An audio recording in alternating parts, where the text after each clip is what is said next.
আমার মাসি দেখতে খুব সুন্দর ছিলেন। আমার মাসির বর তাকে তালাক দিয়ে দিল। মাসি তখন বিধবার মতো হয়ে গেলেন।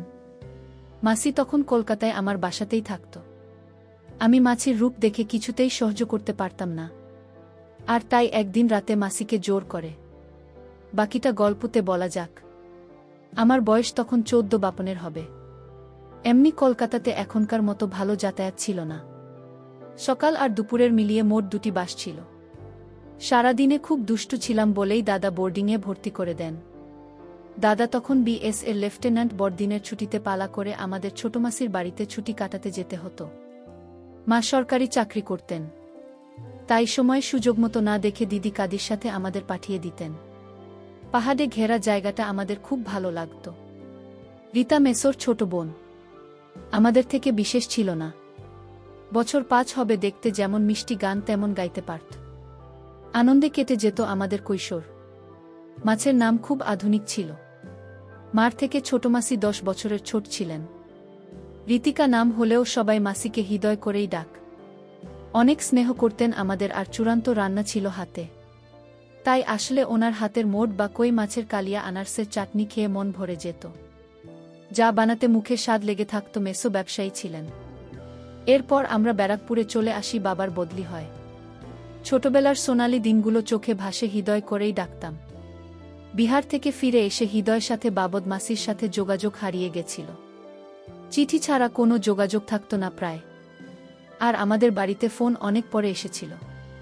বাবার বদলির 4 বছর পরে মা বদলি হয়ে চলে আসেন। আমাদের ব্যস্তময় জীবন চলতে থাকে। আস্তে আস্তে স্মৃতি হতে থাকে। স্কুল শেষ করে, কলেজ শেষ করে, ইউনিভার্সিটি ছাড়িয়ে বেশ বড় হয়ে যায়। মা বাবার বয়স হয়েছে দুজনেই।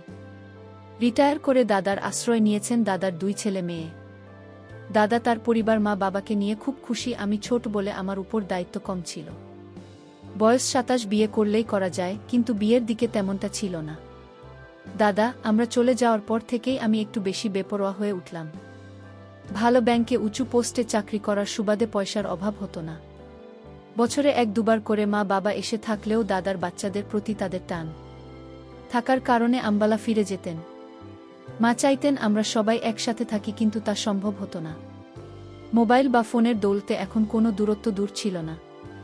রূপালীকে আমার ভাল লাগত, কিন্তু জীবনসঙ্গী হিসাবে ওকে ভাবিনি। মাঝে মাঝে আমার ফ্ল্যাটে চলে আসতো রবিবারে। পরে আমার সময় কেটে যেত। রূপালীকে সেরকমই মেয়ে ছিল। ইংরেজি স্কুলে পড়ার দৌলতে সব কিছুই রপ্ত করে নিয়েছিল অল্প বয়সে। রূপালী কি আমাকে বিয়ে করবে, আমাকে ভালোবাসে, এমন সম্পর্ক আমার আর ওর ছিল না। আর অফিসেও আমার সাবঅর্ডিনেট। কিছুদিন পর জানতে পারলাম দাদা দিল্লিতে থাকবে, আর সেখানে বাড়ি কিনছে। দাদার 2 ছেলে মেয়েকে সামনে বাড়ি কিনতে অনেক টাকার দরকার পড়ল। মা বাবা তাদের জমানো টাকা ঢেলে দিলেন দাদার বাড়ির পিছনে পেল্লায় একখানা বাড়ি কিনে। দাদা দিল্লিবাসী হয়ে গেলেন। আগের মতো শাসন না করলেও সপ্তাহে 1 বার ফোনে লেকচার শুনতে হতো। তারাও আমার বিয়ের জন্য উঠে পড়ে লাগলেন। আমার ব্যারাকপুরে ফ্ল্যাটে আমার সাজানো গোছানো সাম্রাজ্যে ঘন কুয়াশায় ঢেকে গেল। যখন ঘর জামাই আসলো, ব্যক্তিগত শত্রুতার জেরে মেসোর বন্ধুরা তাকে ঢুকিয়ে পথে বসিয়ে দিয়েছেন। সবথেকে আশ্চর্যের বিষয়, মেসো এসব কথা বাড়িতে জানানোর ইচ্ছা পর্যন্ত করেননি। দিদির বিয়ে হয়েছে বিহারে, কিন্তু তার শ্বশুর বাড়ির লোকেরা বিশেষ ভাল ছিলেন না। তাই তারা মেসমশাইকে সাহায্য করতে অস্বীকার করে মেসোর অমন সুন্দর বাড়িখানা বিক্রি করে ও ধার শোধ করা যায়নি। এমন অবস্থায় মেসো আত্মহত্যার পথ বেছে নেন। চারিদিকে ইনের বোঝা আর পাওনাদারদের যন্ত্রণা নিয়ে ছোটমাসির জীবন এখন যন্ত্রণা প্রায়। তাদের একটি কন্যা সন্তান শ্রাবণী ক্লাস 10-এ পড়ে মাত্র, তাকে মেসো স্কুলে ভর্তি করিয়েছিলেন অনেক পয়সা খরচা করে। এখন রীতিকা মাসি মাথায় হাত দিয়ে বসে পড়েছেন। বেশ খারাপ লাগল। একটা মানুষকে কাছে দেখা এত ভালো লোক, কিন্তু ভাগ্যের কি পরিহাস, মা বাবার আদেশ আসলো দিল্লি থেকে। এরকম পরিস্থিতিতে আমার কাছে শুধু আদেশ আসে, তুই তো অনেক ইনকাম করিস, তুই মাসিকে নিজের কাছে রাখ। অত বড় ফ্ল্যাট কি করবি একা থেকে? তার চেয়ে মাসি রান্না বান্না করে দেবে, আর দীপা স্কুলের ছুটিতে আসতে থাকবে মাসির। আমরা ছাড়া কে আছে বল? মাসিক একটা ভালো কাজ দেখে, মাসি তো বিয়ে পাস। মারা দেশে আমার বাসায় ফুর্তির দিনগুলো শেষ হতে চলেছে। রূপালীকে কে জানালাম যে আমাদের আড্ডার দিন শেষ। মাসির বয়স এমন কিছু বেশি ছিল না যে জীবন শেষ হয়ে গেছে। 35 শেষ করেছে সবে। কিন্তু এমন পুরা মহিলাকে ঘরে রাখা মানে নিজের সব প্রাইভেসিতে আমাদের বাধে। ফোনে মাসির কান্না হাতে পায়ে ধরা শুনে আমার মন গলে গেল। মাসির দেনা শোধ করতে করতে আমার পুঁজি প্রায় শেষ হবে এমন সময় মাসির মেয়ের স্কুল থেকে ফোন আসলো, সামনের বছরে টিউশন ফি করতে হবে। অনেক টাকাই নেই করে খরচা হয়েছে। বাধ্য হয়েই সেভিংসের কিছু কালো টাকা ভাঙিয়ে ড্রাফট করে পাঠিয়ে দিলাম। মাছের প্রতি ভালোবাসা থাকলেও এখন আমি আর ছোট নেই। দাদা বাবাই সব ব্যবস্থা করে মাসির কলকাতাতে জিনিসপত্র বিক্রি করিয়ে দিলেন। বোচকা বুচকি নিয়ে মাসি আমার ফ্ল্যাটে উঠলেন। আমার খারাপ দিন শুরু হলো। মাসিকে বুঝতে দেওয়া সম্ভব নয় যে আমি একেবারেই খুশি নয়। ছোটবেলায় মাসিকে যা দেখেছিলাম, এখন মাসির অনেক পরিবর্তন হয়েছিল। সুন্দর মুখখানা মায়া জড়ানো। আমার মাসি এমনিতেই অনেক লম্বা, কিন্তু এখন লম্বা চুলের বিনুনি, ফর্সা সুন্দরী মুখে অসাধারণ একটা মায়া। এসব আগে কখনো দেখিনি, কিন্তু এখন মাসির সব সময় সামনে থাকে, তাই চোখে পড়ে যায়। মাসি কখনো আমাকে সানি বা রাফি সব নামেই ডাকতেন। সকালে রান্না, পরে আমার রান্না খাইয়ে টিফিনও দিয়ে দিতেন। সত্যি বলতে মাসির রান্না খেয়ে এত তৃপ্তি পেতাম যে বাকি সব কিছু ভুলে যেতাম। মাসির পাশে যেভাবে দাঁড়ানোতে মাসি আমার সামনে অনেক কৃতজ্ঞতা প্রকাশ করতেন, যা আমি চাইতাম না, ভাল লাগতো না। একরকম মাসির সংসার যেন আমি চালাচ্ছিলাম। 2 সপ্তাহ কেটে গেছে। মাসি এসেছে। মাসি মাঝে মাঝে আমার ফোনে মার সাথে বাবার সাথে কথা বলে নিয়ে বন্ধুবান্ধব নিয়ে আনন্দ করাতে উঠে গেল। রাহুল আমার এক কলিগ।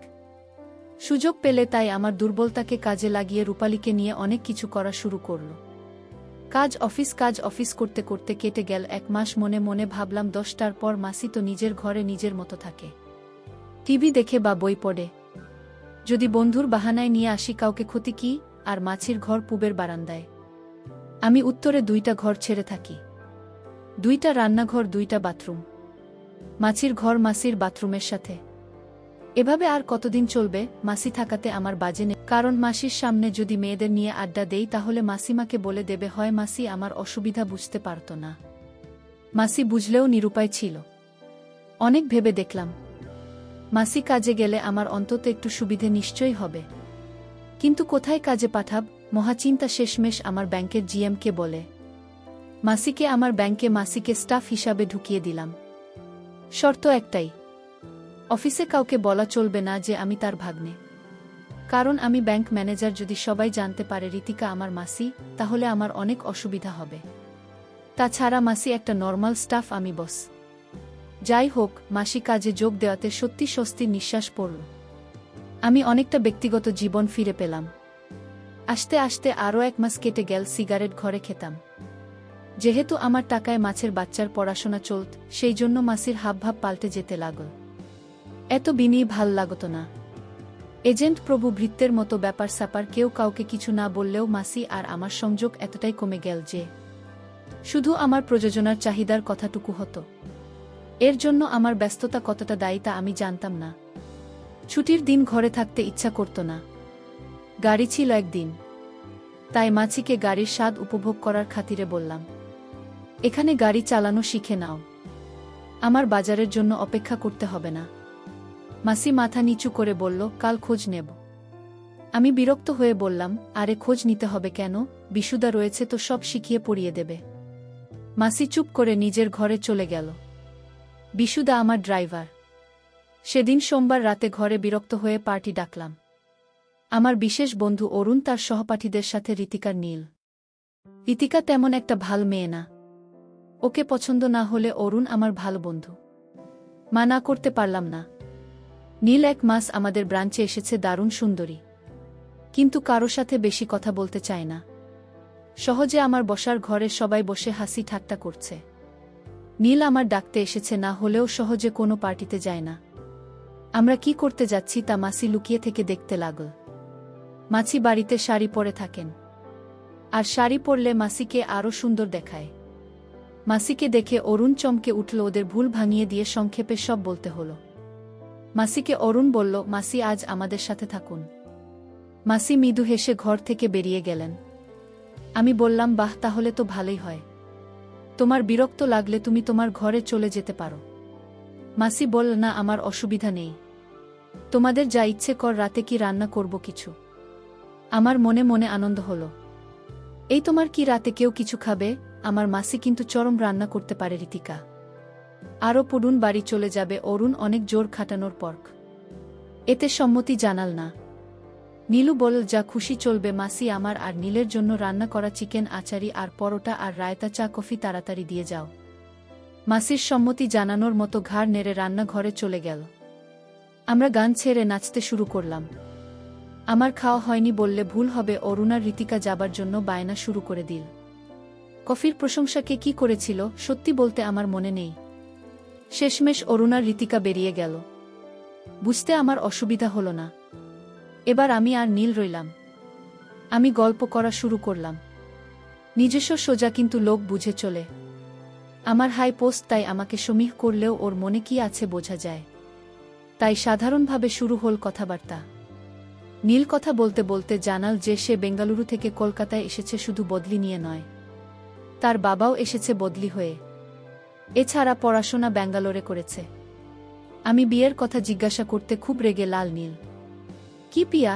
আমারই লাইনের মনে হলো নীলকে। আচ্ছা, তুমি তোমার মাসিকে ডাকছ না কেন এখানে? মাসি কি এখানে থাকলে বিষয়টা খারাপ মনে হবে? কিন্তু মনের শয়তানি বুদ্ধি জাগল। যদি মাসিকে এখানে বসায় তাহলে মাসি মা বাবাকে আমার জীবনযাত্রা নিয়ে কিছুই বলতে পারবে না। আর কোনোভাবে যদি নীল বা অন্য কাউকে এনে পারি তাহলে মাসির মুখ বন্ধ হয়ে যাবে। নীল বল, মাসি, এখন আমরা যা খাব তা আপনারও খেতে হবে। যদি খেতে না চান তাহলে কিন্তু আমরা ভেবে নিব আপনি আমাদের হিংসা করেন। মাসি বল, কি খেতে হবে আগে শুনি তো, দেখছ না আমরা কি পান করছি? তোমার তা পান করতে হবে। মাসি মৃদু হেসে বলল, আমার তোমাদের মতো অভ্যাস নেই। আর এখন আর এসব কি মানায়? নীল না করে বল না, ওসব চলবে না, এই একটা খেতেই হবে বলে আরেকটা মাসির হাতে ধরিয়ে দিল। মাসি না করলেও গল্পের ছলে এদিক ওদিক করে পুরোটা শরবত খেয়ে ফেলে নেশার ঘোরে। নীল প্রশ্ন করল, আচ্ছা রিদা মাশরাফি কেমন ছেলে? মা ছিল কেবল ভগবান একরকম আমার মালিক। আমি জানি না, এমন ভাব করে বললাম। কেন মাসি এমন কথা বলছ? তুমি জানো না নীল রাফি আমায় নতুন জীবন দিয়েছে। ওর ঋণের বোঝায় আমি ডুবে আছি। আর জানি না কোনোদিন ঋণ শোধ করতে পারব কিনা। নীল বল, আচ্ছা ও যে সিগারেট খাচ্ছে? মাসি ওই কথা উড়িয়ে দিয়ে বলল, এখনকার ছেলেমেয়েরা একটু আধটু খায়, ও একা থাকে, বেচারা কী বা করবে। মাসির কথা শুনে ভালো লাগল।